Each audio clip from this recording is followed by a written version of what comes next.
আজ শুক্রবার সচিবালয় জামে মসজিদে জুমার নামাজ আদায়ের শেষে বের হওয়ার পরপরই এক অভাবনীয় দৃশ্যের অবতারণা হয়। প্রিয় সরকারি চাকুরিজীবী ভাই ও বোনেরা, আজকের সকালের আপডেট নিউজে আপনাদের স্বাগতম। যারা আমাদের চ্যানেলে নতুন তারা এখনই চ্যানেলটি সাবস্ক্রাইব করুন, আর হ্যাঁ, অবশ্যই কমেন্ট করে জানাবেন আপনারা কে কোন জেলা থেকে আমাদের ভিডিওটি দেখছেন। তবে চলুন কথা না বাড়িয়ে আজকের সর্বশেষ সংবাদটি জেনে নিন। শত শত সরকারি কর্মকর্তা ও কর্মচারী মুহূর্তের মধ্যে অর্থমন্ত্রীকে চারদিক থেকে ঘিরে ধরেন। দীর্ঘদিন ধরে নবম পে স্কেল নিয়ে তাদের মধ্যে যে চাপা ক্ষোভ, হতাশা এবং অনিশ্চয়তা বিরাজ করছিল, আজ যেন তার একটি বড় বহিঃপ্রকাশ ঘটার উপক্রম হয়েছিল।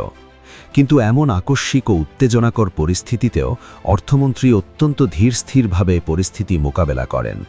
তিনি বিন্দুমাত্র বিরক্ত না হয়ে অত্যন্ত ধৈর্য ও ইতিবাচক মনোভাব নিয়ে সেখানে দাঁড়িয়ে যান এবং সাধারণ কর্মচারীদের প্রতিটি কথা গভীর মনোযোগ দিয়ে শোনেন।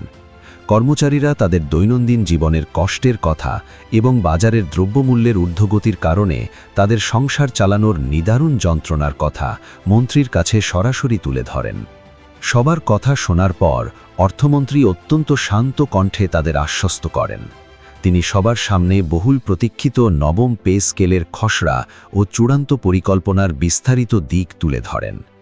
আন্তর্জাতিক মুদ্রা তহবিল বা IMF এই নতুন বেতন কাঠামোর বিষয়ে নানামুখী আপত্তি তুলেছিল। তারা দেশের সামষ্টিক অর্থনীতির ওপর চাপ এবং বিশাল বাজেট ঘাটতির অজুহাত দেখিয়ে এই মুহূর্তে পে স্কেল বাস্তবায়ন না করার জন্য সরকারের ওপর এক প্রকার প্রবল চাপ সৃষ্টি করেছিল। কিন্তু অর্থমন্ত্রী আজ অত্যন্ত দৃঢ়তার সাথে জানিয়েছেন যে সরকার কোনোভাবেই পেছপা হচ্ছে না। সরকার দেশের লাখ লাখ সরকারি কর্মচারীর জীবনযাত্রার মান এবং জীবন ধারণের ক্রমবর্ধমান ব্যয়কে সর্বোচ্চ প্রাধান্য দিচ্ছে। তিনি উপস্থিত কর্মচারীদের উদ্দেশ্যে অত্যন্ত আনন্দের সাথে ঘোষণা করেন যে আগামী 5ই অগাস্ট নতুন পে স্কেলের চূড়ান্ত গ্যাজেট আনুষ্ঠানিকভাবে জারি করা হবে। শুধু তাই নয়, চলতি অগাস্ট মাসের অর্জিত বেতন থেকেই সকল কর্মকর্তা ও কর্মচারীরা এই নতুন কাঠামোর বর্ধিত সুবিধা ও নতুন স্কেলে বেতন হাতে পাবেন। সচিবালয় চত্বরে কর্মচারীদের আকস্মিক এই উপস্থিতি ও দাবির মুখে অর্থমন্ত্রী জানান যে নবম জাতীয় পে স্কেলের মূল বেতন তালিকা থেকে শুরু করে ভাতার হার এবং পেনশন পুনর্বিন্যাস সহ রেশন সুবিধার একটি পূর্ণাঙ্গ ও চূড়ান্ত খসড়া ইতিমধ্যেই প্রস্তুত করা হয়েছে।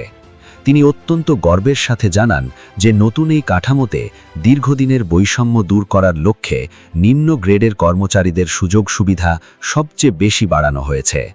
সরকারের এই যুগান্তকারী নতুন রূপরেখা অনুযায়ী প্রথম থেকে দশম গ্রেডের কর্মকর্তাদের ক্ষেত্রে মূল বেতন বাড়ানো হবে 60% এবং অন্যান্য সকল ভাতা বাড়ানো হবে 30%।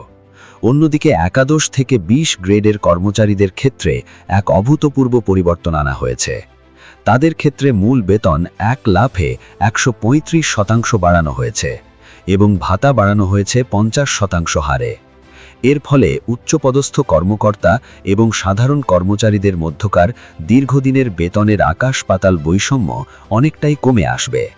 অর্থমন্ত্রী আরও জানান যে শুধুমাত্র কর্মরত চাকুরিজীবীরাই নন, বরং যারা ইতিমধ্যে অবসরে গেছেন তাদের কথাও সরকার গভীরভাবে চিন্তা করেছে। অবসরপ্রাপ্ত কর্মকর্তা ও কর্মচারীদের শেষ জীবনের দুর্ভোগ কাটাতে এবং তাদের সামাজিক নিরাপত্তা আরও জোরদার করার লক্ষ্যে পেনশন 100% বাড়ানোর সিদ্ধান্ত চূড়ান্ত করা হয়েছে। পাশাপাশি বর্তমান বাজারের নিত্যপণ্যের ঊর্ধ্বগতি মোকাবেলায় সরকারি কর্মচারীদের জন্য একটি পূর্ণাঙ্গ ও বিশাল রেশন ব্যবস্থার খসড়াও অনুমোদিত হয়েছে। এই রেশন ব্যবস্থার অধীনে একজন কর্মচারীকে দেওয়া হবে 60 কেজি চাল, 10 লিটার সয়াবিন তেল, 5 কেজি ডাল, 2 কেজি চিনি এবং 15 কেজি আটা। অর্থমন্ত্রী আশ্বাস দিয়েছেন যে ঈদ এবং অন্যান্য প্রধান ধর্মীয় ও জাতীয় উৎসবের মাসে এই রেশনের পরিমাণ আরও বাড়ানো হবে। পাশাপাশি খাদ্যের বৈচিত্র্য আনতে অন্যান্য প্রয়োজনীয় সামগ্রীও এর সাথে যুক্ত করা হবে। অনেক দিন ধরে চলা অসন্তোষ ও উদ্বেগের অবসান ঘটিয়ে অর্থমন্ত্রীর এই বক্তব্য তাদেরকে পুরোপুরি আশ্বস্ত করেছে। আইএমএফ দেশের সামষ্টিক অর্থনীতির ওপর চাপ ও বাজেট ঘাটতির অজুহাত দেখিয়ে পে স্কেল বাস্তবায়নের তীব্র আপত্তি জানালেও সরকার স্পষ্ট করে দিয়েছে যে কোনো মূল্যে অগস্ট মাস থেকেই এই পে স্কেল কাঠামো পূর্ণাঙ্গভাবে কার্যকর হবে। নতুন এই পে স্কেলের বেতন কাঠামো নিয়ে অর্থমন্ত্রী বিস্তারিত তথ্য তুলে ধরেন। তিনি জানান, প্রথম থেকে 20 গ্রেড পর্যন্ত প্রতিটি ধাপে বেতন অত্যন্ত বৈষম্যহীন ও সামঞ্জস্যপূর্ণভাবে সাজানো হয়েছে, যাতে কোনো নিম্ন গ্রেডের বেতন তার ঠিক ওপরের গ্রেডের সাথে খুব বেশি অসামঞ্জস্যপূর্ণ না হয়। নতুন অনুমোদিত স্কেল অনুযায়ী প্রথম গ্রেডের মূল বেতন ধরা হয়েছে 1,38,000 টাকা। এরপর দ্বিতীয় গ্রেডের জন্য মূল বেতন নির্ধারণ করা হয়েছে 1,26,000 টাকা। তৃতীয় গ্রেডে যারা কর্মরত আছেন তাদের মূল বেতন হবে 1,14,000 টাকা। চতুর্থ গ্রেডে এটি হবে 1,02,000 টাকা। পঞ্চম গ্রেডের মূল বেতন নির্ধারণ করা হয়েছে 92,000 টাকা। ষষ্ঠ গ্রেডে 82,000 টাকা এবং সপ্তম গ্রেডে 73,000 টাকা মূল বেতন হিসেবে চূড়ান্ত হয়েছে। অষ্টম গ্রেডের মূল বেতন 65,000 টাকা। নবম গ্রেডে 57,000 টাকা এবং দশম গ্রেডে মূল বেতন নির্ধারিত হয়েছে 50,000 টাকা। অন্যদিকে প্রশাসনিক ও সহায়ক কাজে যারা দিনরাত পরিশ্রম করেন সেই সকল কর্মচারীদের সুবিধার্থে একাদশ থেকে 20 গ্রেডের বেতনে আনা হয়েছে ব্যাপক পরিবর্তন। একাদশ গ্রেডে মূল বেতন ধরা হয়েছে 44,000 টাকা, দ্বাদশ গ্রেডে 39,000 টাকা এবং 13 নম্বর গ্রেডে 35,000 টাকা। 14 নম্বর গ্রেডের জন্য মূল বেতন 31,500 টাকা, 15 নম্বর গ্রেডের জন্য 28,500 টাকা, 16 নম্বর গ্রেডের জন্য 26,000 টাকা, 17 নম্বর গ্রেডের জন্য 24,800 টাকা এবং 18 নম্বর গ্রেডের জন্য 24,000 টাকা নির্ধারণ করা হয়েছে। সবশেষে 19 নম্বর গ্রেডে 23,500 টাকা এবং সর্বনিম্ন 20তম গ্রেডে 23,000 টাকা মূল বেতন হিসেবে চূড়ান্ত করা হয়েছে। অর্থ মন্ত্রণালয়ের নির্ভরযোগ্য সূত্রে নিশ্চিত হওয়া গেছে যে প্রস্তাবিত এই সুবিশাল ও যুগান্তকারী বেতন কাঠামোর যাবতীয় দাপ্তরিক কাজ, প্রশাসনিক অনুমোদন এবং কারিগরি প্রক্রিয়া এখন একেবারে শেষ পর্যায়ে রয়েছে।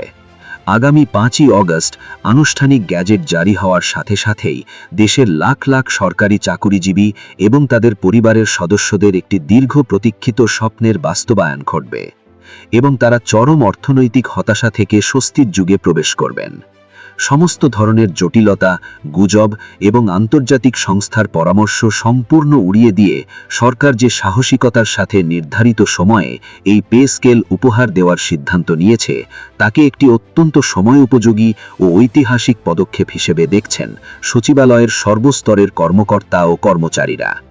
জুমার নামাজের পর যেখানে ক্ষোভের আগুন জ্বলতে শুরু করেছিল, অর্থমন্ত্রীর এই বিস্তারিত ও আশাব্যঞ্জক বক্তব্যের পর সেখানে মুহূর্তের মধ্যেই উল্লাসের সৃষ্টি হয় এবং সকলের মুখে স্বস্তির হাসি ফুটে ওঠে। আজকের এই ঘটনা সরকারি চাকুরিজীবীদের জীবনে একটি নতুন অধ্যায়ের সূচনা করল।